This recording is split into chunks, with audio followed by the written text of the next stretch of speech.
Before we get started, let me apologize for my voice because I'm getting over a cold, so I might sound a little bit odd. $44 trillion. Dollars. That's how much money is sitting in retirement accounts right now. 401ks, IRAs, pensions, the whole pile. 44 trillion. If that number were a country's GDP, it would be the largest economy on earth. If Americans have $44 trillion saved for retirement, why does everyone I know feel behind? And I don't mean the people who blew their money or the people who never saved. I mean the people who did the right thing, who enrolled, who took the match, who picked the target date fund, who checked the balance once a quarter, who tried not to panic at a downturn, the people who followed the map.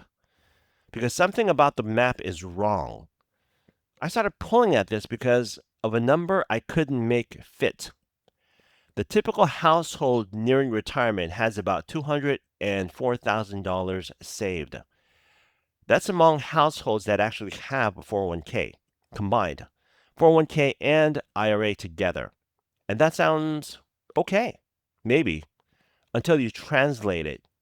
$204,000 buys about $1,100 a month in retirement income for two people. And that is not indexed to inflation. 1,100 a month, that's it. Welcome back to Interconnected. I'm your host, Carl Kim. That number, 1,100 a month, describes the people who played by the rules, not the cautionary tales, the success stories. And the system that produced that outcome is the same system we've been told is financial empowerment, personal control, ownership of your future. So either a lot of people failed at something they should have been able to do, or the thing they were given to do was harder than advertised. I carry the same assumption most people carry. The 401k replaced the pension. It's more flexible, more portable, more modern. You manage it yourself instead of trusting some company to do it for you. And yeah, it requires discipline, financial literacy, good choices. But basically, it puts you in charge. That story felt true to me for years. I have a 401k. I contribute. I took the max. I took the match. I picked an allocation that seemed reasonable. I felt like I was handling it.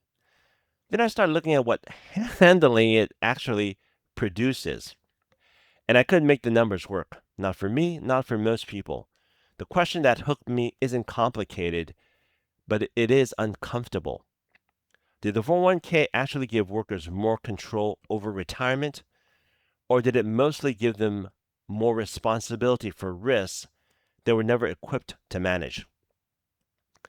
So let me be fair to the common story first, because the common story isn't stupid. Parts of it are genuinely true. Pensions had real problems.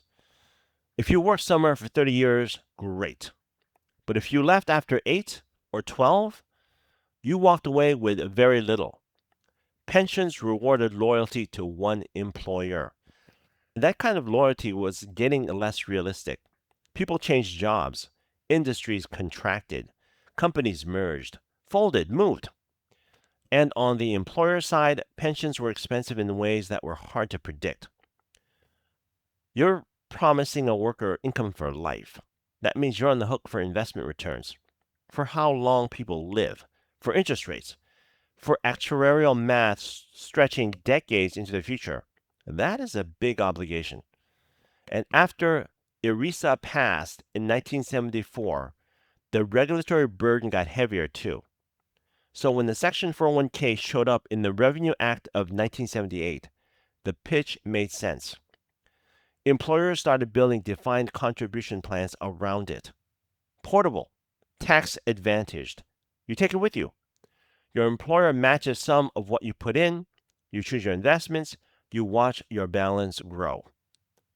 And look, the system got better over time. Auto enrollment means people who never would have signed up now have money going in from day one. Target date funds mean people who might have parked everything in cash now get a reasonable allocation. Vanguard has data on this. It shows auto-enrolled employees save substantially more than people in voluntary plans. That's real. Defaults work. So the common understanding isn't fantasy. Portability is real. Participation gains are real. Compound growth is real. At least if you have decades and steady contributions. I believed all of that. And then I noticed something. Every improvement I just described works by reducing individual choice. Auto enrollment, auto escalation, target date defaults. They all improve outcomes by guiding people away from active decision making, which is great, but it also means the story we tell about the 401k is almost exactly backward. It works best when people don't take control, when they take the default and leave it alone. That's a weird thing for an empowerment story to depend on. But the bigger crack came when I stopped looking at the account itself and started looking at what moved underneath it. When a pension becomes a 401k, the container changes.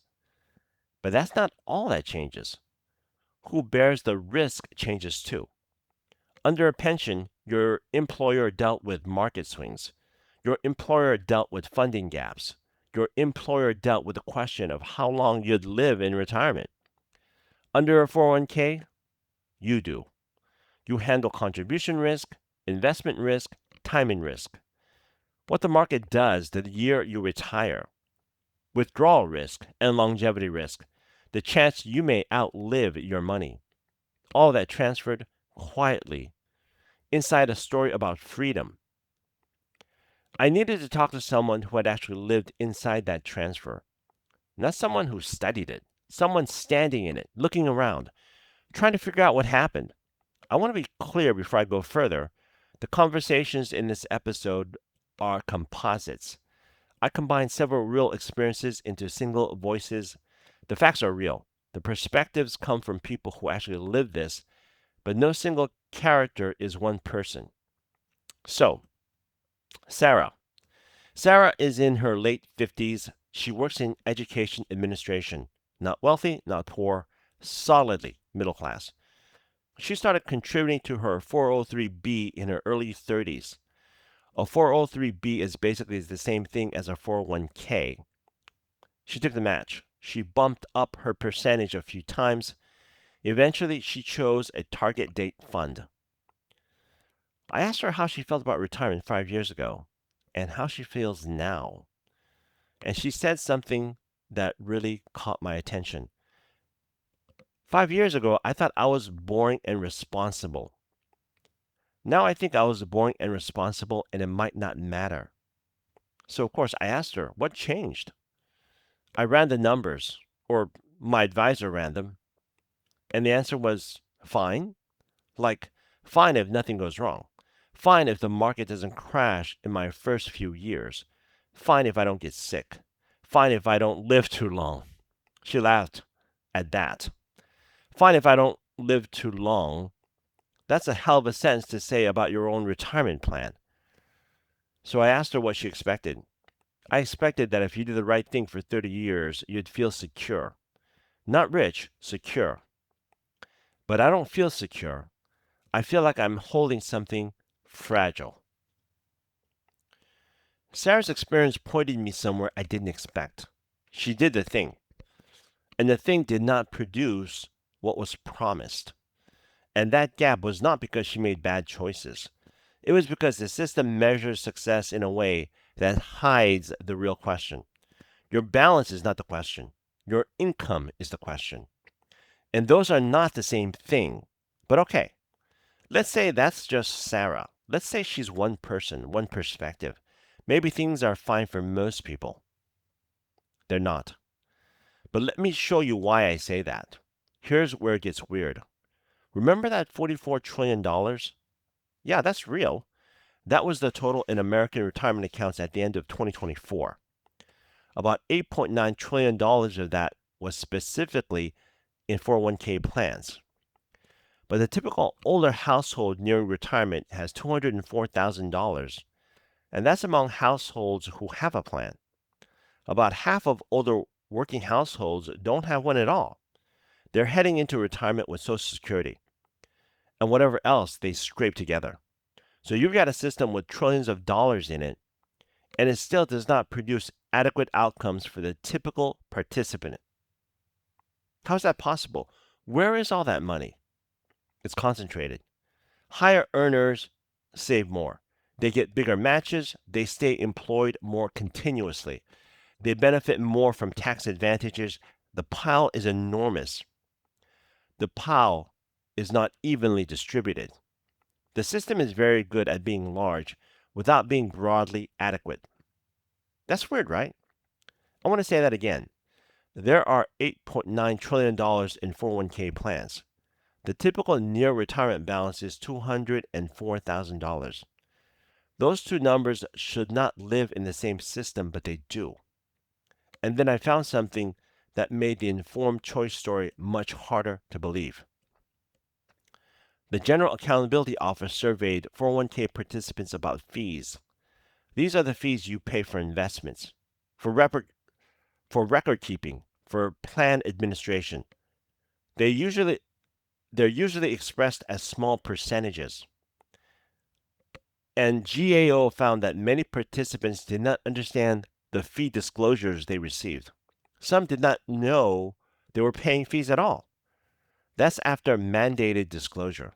That's after the Labor Department required plans to tell people what they were paying. People still couldn't see it. But here's the part that made me put the paper down. An earlier GOA study looked at the other side, the plan sponsors, the employers, the HR departments choosing and overseeing those plans. And it found that more than 90% of surveyed plan sponsors either do not know about the Labor Department's fee resources or had not used them. 90%. So the people inside the accounts often can't see what they're paying, and the people administering the accounts often can't evaluate what they're offering. And this is the system we describe as informed choice. I talked to Rachel about this. Rachel runs benefits for a mid-sized company. The company has about 400 employees. She was blunt. I picked our plan provider based on 2 meetings and a recommendation from our accountant. I looked at the fee schedule, and I'll be honest, I understood maybe 60% of it. I told myself the parts I didn't understand probably didn't matter. I asked if she felt her employees were making informed choices. They're making decisions. I don't know about informed. Most of them took the default fund and never looked at it again. She paused, which is probably the right move, honestly. The default is fine. But if you ask them why they're in that fund, I don't think most of them could tell you. I asked her. I said something like this. So the system works best when people don't really engage with it? And she said, yeah, which is a weird thing to call choice. Okay, so now I'm holding several pieces. Risks transferred from employers to workers. The informed chooser often can't see the cost. The system works best through defaults, not active decisions. And outcomes are wildly uneven despite a massive pile of money. These are not separate problems. They're the same system, working exactly as designed. Here's what I mean. Start with employers. A pension is an open-ended obligation. You promise money to someone for as long as they live, and you have to fund that promise no matter what markets do. That goes on your balance sheet. It creates volatility in your financials. It requires actuaries, compliance, risk management. A 401k match is different. It's a payroll expense. It's predictable. It's bounded. You contribute 3 or 4 or 6%, and then you're done. No longevity risk, no investment risk, no actuary uncertainty. The Department of Labor says this directly. Employer costs for defined contribution plans are lower and more predictable than defined benefit plans. So that's one winner. Now add the financial industry. A pension is a promise. One institution manages one pool. A 401k is millions of individual accounts. Each one needs record keeping, fund management, target date construction, advisory services, compliance support, rollover processing, and eventually, IRA management on the back end. I'm not saying it's all predatory. Fees have come down over time in many parts of the market. Mutual fund expense ratios are lower than they were 20 years ago, but structurally, this matters. A system with $44 trillion in individualized accounts generates revenue differently. A pooled pension promise does not. That's not a conspiracy, it is the business model.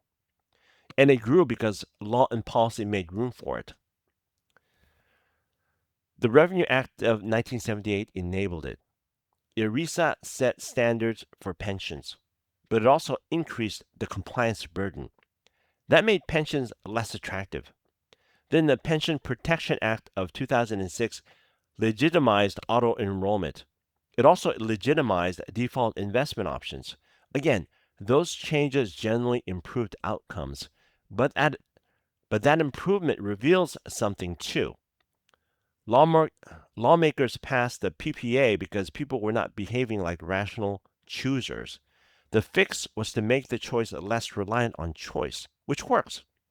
But it also means the government effectively acknowledged something important. The core premise was flawed. The premise was that individuals could manage their own retirement risk, and then we kept the system anyway. So here it is. Employers benefit from predictable costs. The financial industry benefits from managing trillions in individual accounts. Policymakers benefit from a retirement model that looks private and voluntary, and ownership based rather than redistributive. And the rhetoric of personal control serves all three interests at once. I put this to Sarah on a later call. I laid out the pattern: employer de-risking, industry revenue, policy architecture. Then I asked what she thought. She sat quiet for a second and then she said, "So when my HR person told me I was lucky to have a generous match, that was real. But it was also the company getting out of something even more expensive." Yeah, both of those things can be true at once. And when I felt good about my balance going up, that was also, someone was making money on my account existing. Also, yes. So who was looking out for me in this? And I didn't have any real answer. I said something like, defaults mostly. Defaults were looking out for you. She laughed. That's depressing. I think it's more complicated than depressing, but I get why it feels that way. Here's the turn I didn't expect. I kept wanting to say the problem was financial literacy. People don't understand the system. If they understood it better, they'd navigate it better. But that's not what the evidence says. The evidence says even the people running the plans often can't evaluate the fees. The evidence says the system improved most when it stopped asking people to choose and started choosing for them. The evidence says the best predictor of retirement adequacy is not knowledge, it's income stability, continuous employment, and access to a decent plan in the first place. The problem is not that people can't understand the system. The problem is that the system was built on a picture of the individual that was never accurate. The picture of someone who can price longevity risk, who can evaluate fund expenses in basis points, who can maintain contributions through job loss, through divorce, through medical crisis, through wage stagnation, who can resist touching the money when the rent is due, and the alternatives are worse. That person is not most people. That person might not be anyone. If that were the whole story, it would already be bad enough. But there's something else the common understanding almost never mentions. And honestly, this is the part that made the investigation feel urgent to me. Leakage. The word sounds clinical. What it means is simple. People take money out of retirement accounts before retirement, cash outs when they leave jobs, hardship withdrawals, loans they never repay. The Employee Benefit Research Institute estimated something startling.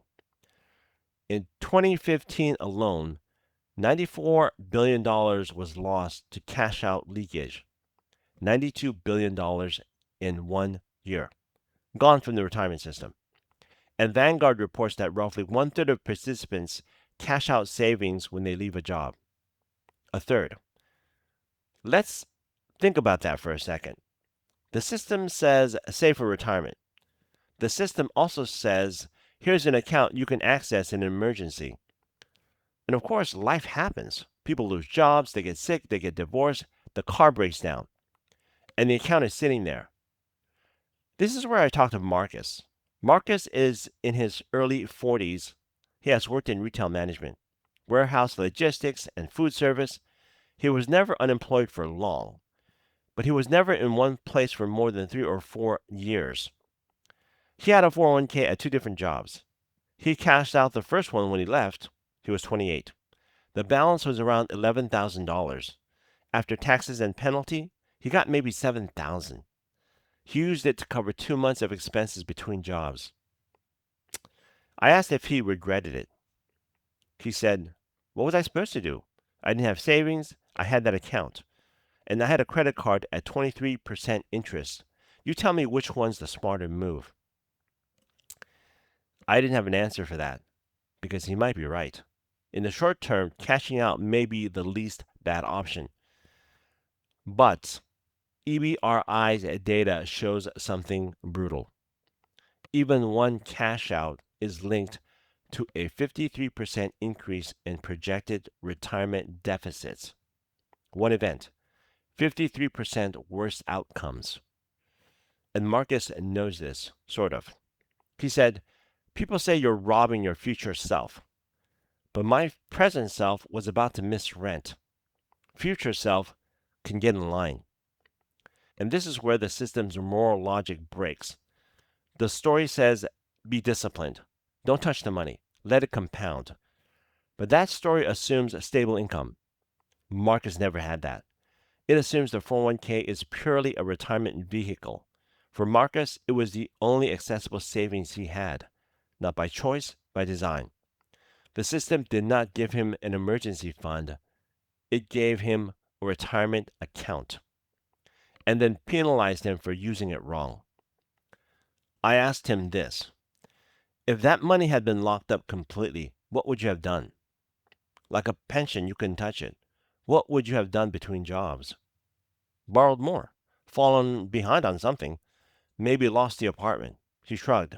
Honestly, I might have been worse off. That tension is one of the things I can't resolve. Leakage is devastating for retirement outcomes. The numbers are unambiguous. But for some households, access to that money prevents a worse crisis right now. Lock it up and you improve the retirement math, but you may worsen present survival. Leave it accessible and you preserve a safety valve, but you hollow out old age security. I don't know the right answer. I'm not sure there is one inside the current system. And then there's the part nobody talks about until it's too late. You save for 30 years, you accumulate, you watch the numbers grow, and then you retire. And suddenly you face a completely different problem. How do you turn a pile of money into income that lasts as long as you do? A pension answered that question automatically. Monthly check for life. The employer and pension fund dealt with the math. Longevity risk, investment returns in retirement, payment structure. You just received income.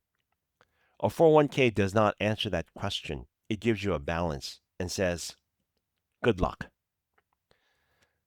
NBER researchers found something critical. Most defined contribution plans did not even offer life annuity options. You could not easily convert your balance into guaranteed lifetime income within the plan. That was true even if you wanted to. The GAO later found something similar. Most plans they reviewed had not adopted lifetime income products or services.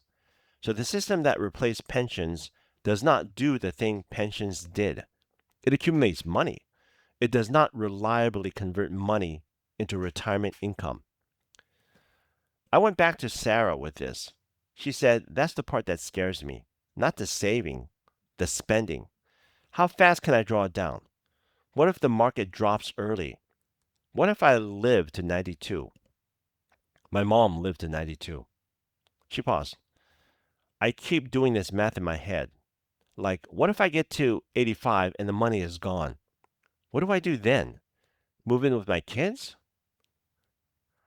I asked whether she had considered an annuity, buying a guaranteed income stream.